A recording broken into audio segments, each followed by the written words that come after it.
Please remember, the information in our podcast could be a trigger for some people. And if you or someone you know has been affected by sexual abuse, the Dublin Rape Crisis Centre 24-hour helpline is 1800 77 8888.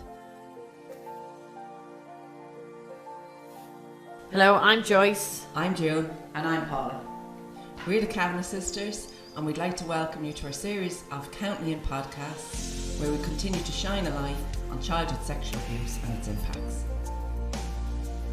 In today's podcast, we will be discussing self-care and how important it is not to neglect this area of your life. Why is it such a struggle to mind yourself? Even talking about this, I don't even know if I can contribute because self-care is on the bottom of my list. But that's why you can contribute, because you're representative of how many people that don't put self-care as top of the list. I know, but if I was to put it at the top of the list, I wouldn't even know where to begin. That's the sad part. It doesn't matter, this is the beginning. You start with awareness. This conversation hopefully will be not just helping others but us as well. Yeah. I mean, I know I am the world's worst now when it comes to self-care. It's like I am replicating Mammy, who was a selfless human being who did everything for everybody and absolutely nothing for herself.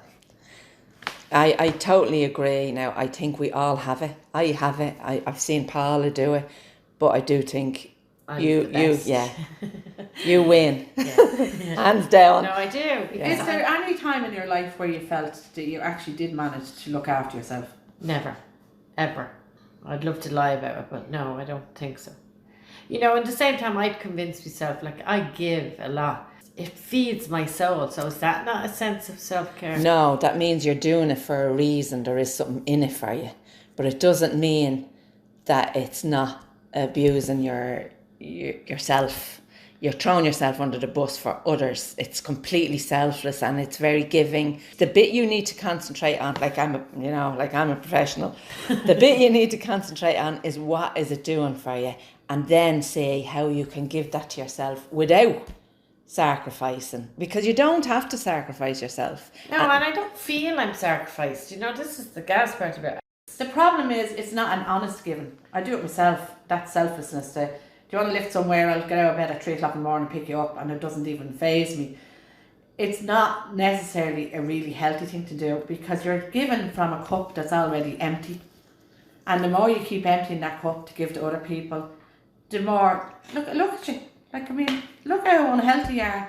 Look how tired you are. Look at the state. No, but look at yourself. The two of us have been sick for so long, depressed, fed up, can't cope, we're in debt. All of that is because the selflessness. If I'm sacrificing me in order to help you, I'm not helping you really. I'm stepping in there because it's a diversion from me. And it stops me looking at me, as long as I'm looking outside to help everybody else. And again, I don't think it's about a criticism. It's a recognition. It's just awareness. I don't think you should say, like, you know, that's nothing I should be thanking myself for. It's a great bloody thing you did, and you do regularly, both of you. And you'd swear, like, I have nothing wrong with it. No, go on, keep it up. But I mean, it's a good thing. You can actually pat yourself on the back and say, you know, I am very giving, I'm very selfless, I would do anything to help anybody, but I have to put myself first here.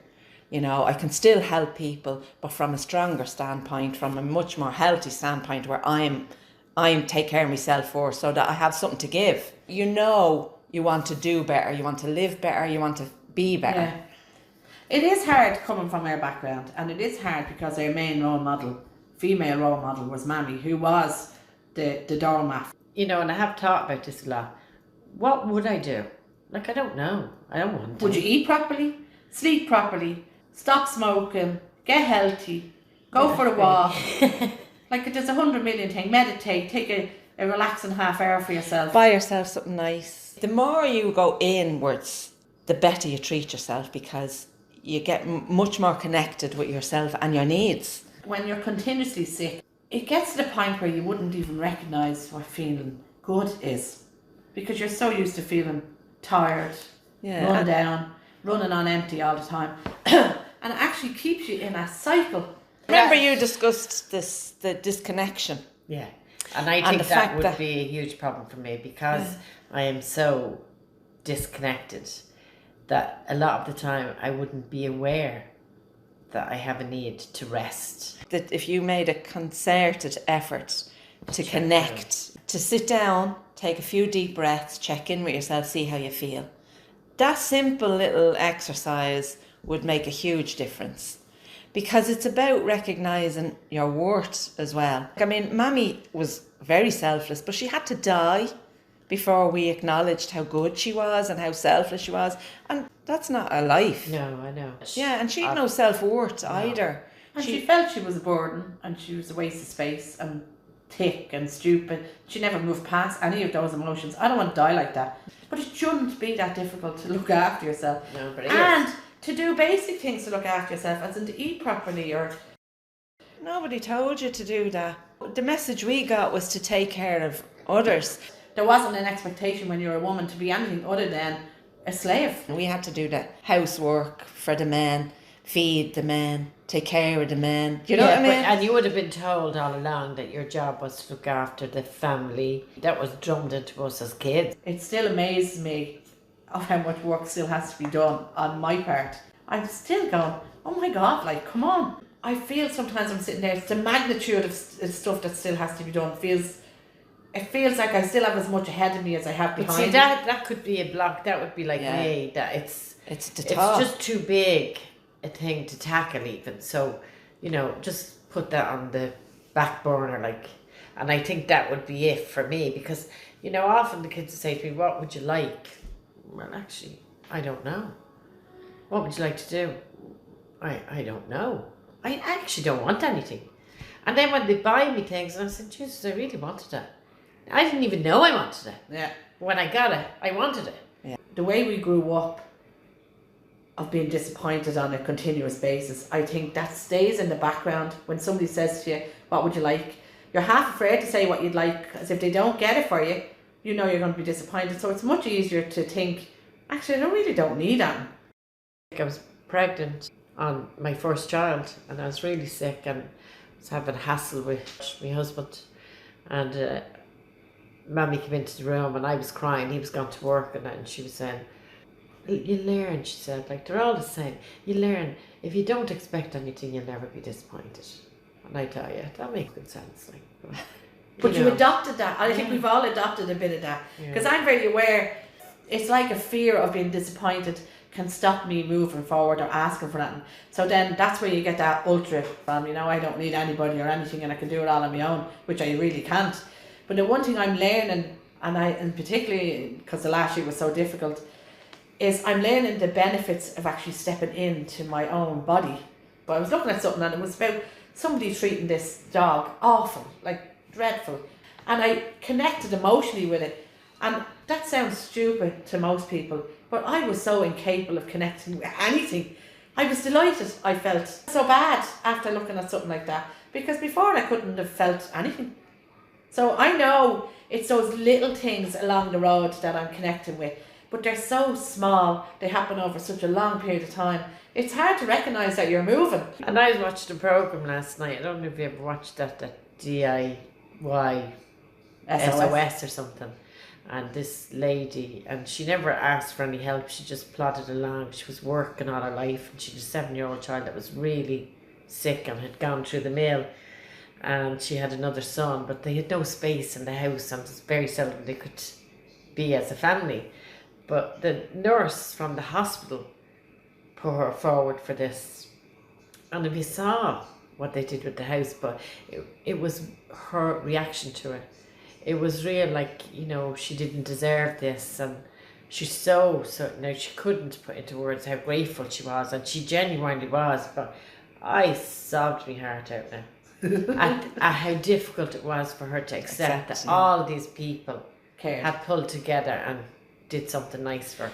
And that's a very significant thing that affected you, because that's something that's really hard for you, is to accept help. I just wrote down here, ask for help, but first you need to identify you need it. Yeah.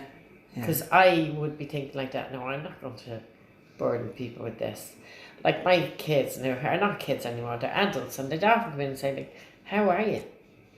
I'm grand. Like, they're my kids. I'm not going to tell them how I am.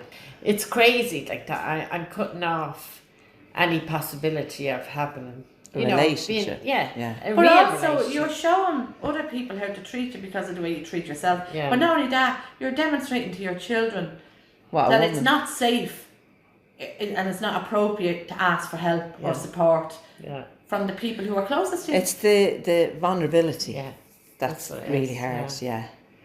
And it's so many things wrapped up in it, you say. And again, like when I think like that, I just feel my brain is on overload. So fuck that. I'm going to leave that now and think about it tomorrow. I do think these discussions seem sometimes a bit banal, like a bit, what's the big deal? But they're all contributing to us moving forward.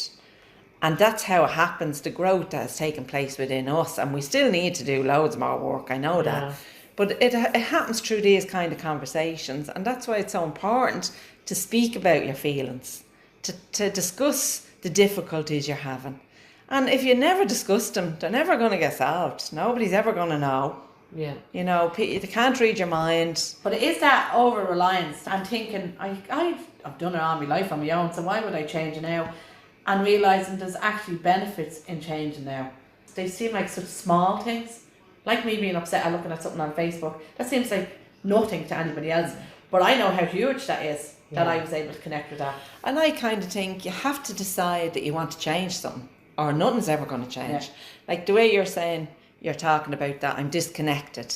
That's going to remain that way unless you go, right, that I don't want to live my life like that I want to anymore. be a human being, and I don't feel like I am. I feel like That desire is the beginning. Yeah, I'd be more robotic than, Human. Yeah. I want to be like, as I see my kids coming to me with all their troubles and their vulnerability and all, and all it does is make me love them more and admire them for being able to do that when I don't have that ability. Well, I know I do have it, I just don't use it. Yeah. So You don't use it for yourself. Yeah. You would use it for all of them. Yeah. And you'd kill anybody for them. Yeah. Absolutely. It doesn't mean that the love and the wisdom and the knowledge isn't all there, but you're just not using it for you. Yeah, exactly.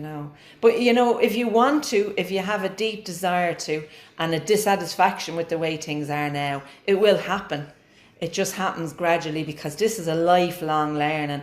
All the way we've managed to get out of our abusive background and become who we are today is ingrained, and it changes so gradually that you don't notice it until one day you turn around and there's a huge shift after been made and you don't know how it happened. Yeah. Because it Biggest happened thing, like that. Unfortunately, it all comes back to me, but it's about me going, what little thing today can I do for myself? And it can be watch a programme I like. Do it with intent. Yeah. If you're going to say, right, now today I'm going to just sit down and watch that programme, it's an intention. You're not just passing by the room and going, oh, that's on, sit down. If you're having something to eat, lay it out the way you would for somebody else. Yeah. Put yourself on the top of the list. When you mentioned today that we're going to discuss this, I thought, this is rubbish. Like, what am I going to say about self-care? How can I help anyone when I can't help myself? And, to be honest with you, I didn't give it much thought. The thought is coming to me now as we're discussing it. Yeah. But I wouldn't have given it a second thought otherwise. And now, can't you see Yeah, I how can see vitally it. important it is? I do see it. And I do see it now because I've been so sick over the Christmas, and really and truly I have done nothing. But you created that. And the reason why you're so sick all over the Christmas is because your body is saying, you won't listen to your head, so I'm going to make you listen to me. Yeah, I got no choice. Yeah. But yeah, it's interesting because I did nothing and everybody still is alive. Yeah. And they managed without me. But you see, in the midst of all that disconnect, you still want to feel Alive. like you're contributing, like you're valued, like you're loved, and you find your way of getting those needs met. And for example, we all have you down as the feeder, and we fucking depend on it a lot.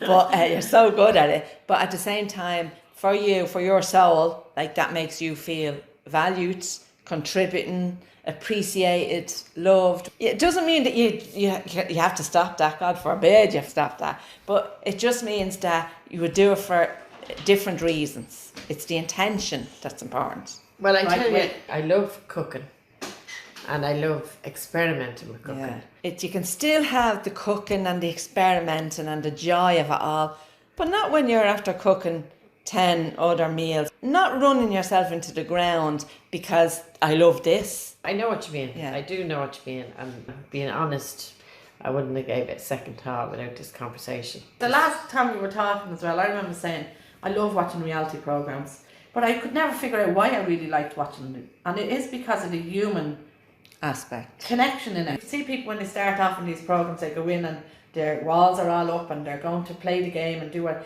And as time goes by, they can't help but be themselves. And the people I love the most in all those programs are the ones who are willing to be vulnerable and real.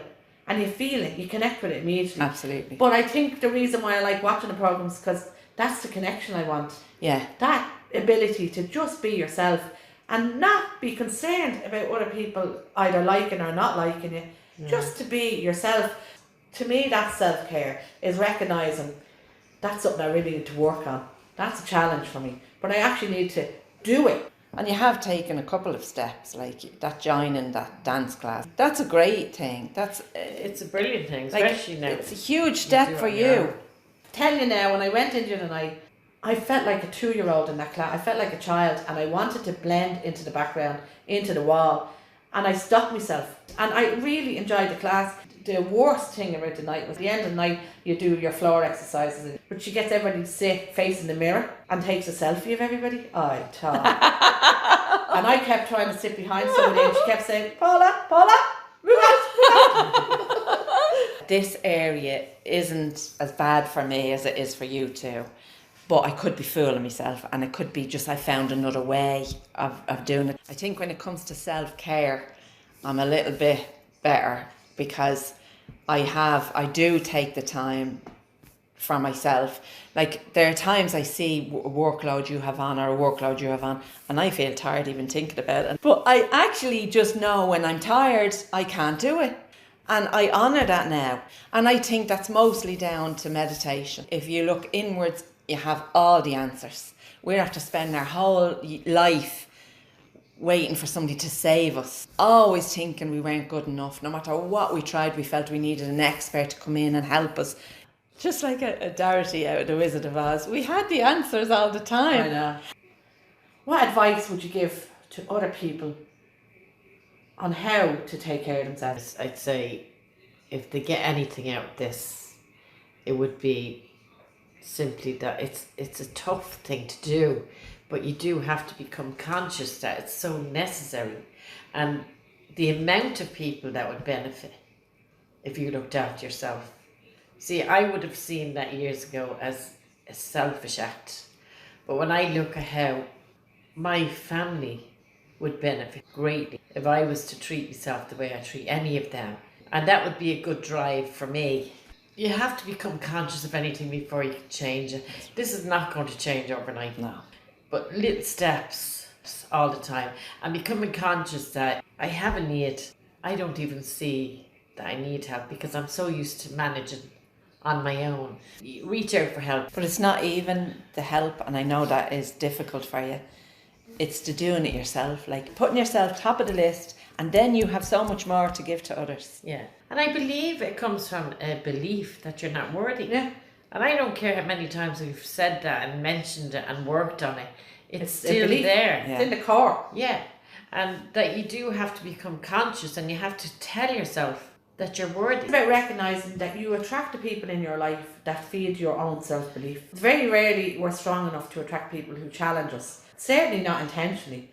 If you're struggling and you just look around at the people in your life, which people in your life today raise you up or which ones put you down? I just remember Brené Brown said, I have a piece of paper with the names of the people whose opinion matter to me. And she said there shouldn't be many people on it. It's going to make it very difficult for you to move on and get ahead if you are around toxic people. Yeah. It's recognising that the people who challenge you in your life are really good, as in they can be really your best friends. Because I know when I was with the 2 years at the start and you were challenging me, I didn't appreciate that at all. I didn't think that was a good thing. I thought, fuck you. So what other advice would you give to people? I would be highly recommending some form of spiritual practice, whatever works for you. Doesn't have to be religious. For me, like, I tried a few different things, Buddhism, and I was looking, I always seemed to be searching for answers and thought the answer was always external to me. But I have found my own way to meditate. I would be really critical when I started it because I couldn't shut my mind down. Yeah. I'm not good enough, I can't do this. Meditation is just a word. I think anything that makes you feel happy is a meditation. I do think sitting still with yourself, like whether your mind is going 90 or not, don't worry about that. Taking some time with yourself is really invaluable. This is a progressive journey you're on, and you're always forward motion, and I think it will happen, it'll come to you. You'll hear of a class going, just trust that it's going to unfold.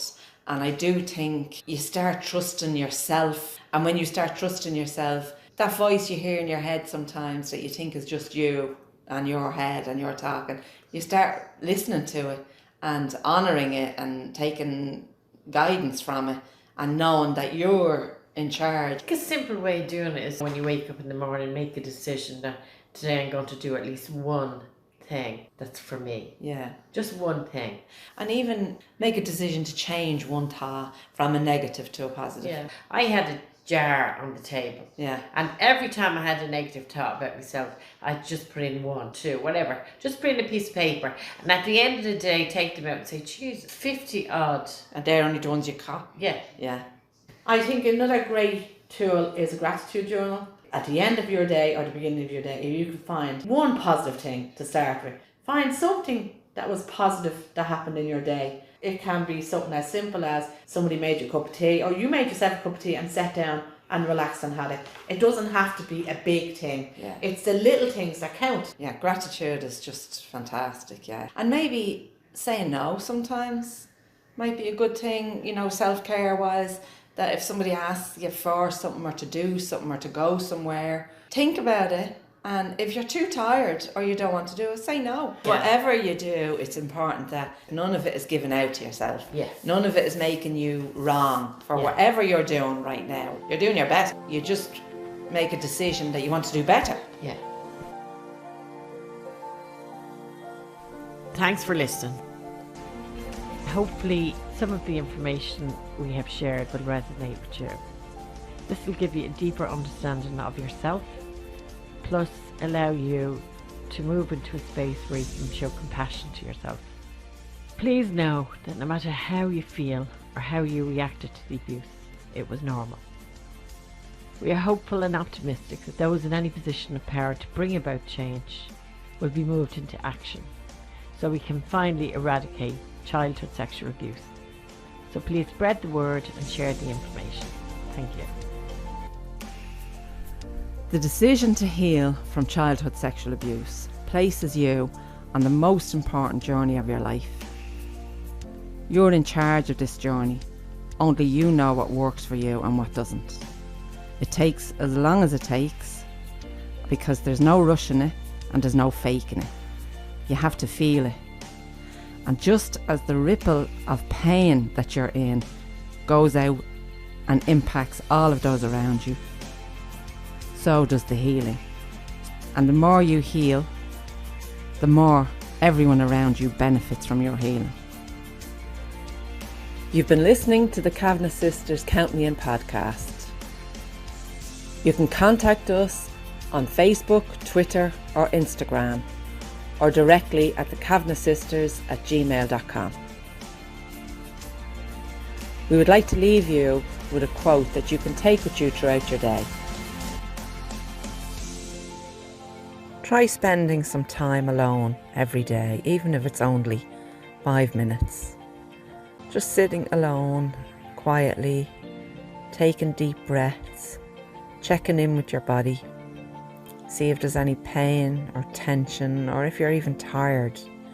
It's really important that you connect with your own body, that you start taking care of your needs. It's not selfish to put yourself first. It's actually the right thing to do.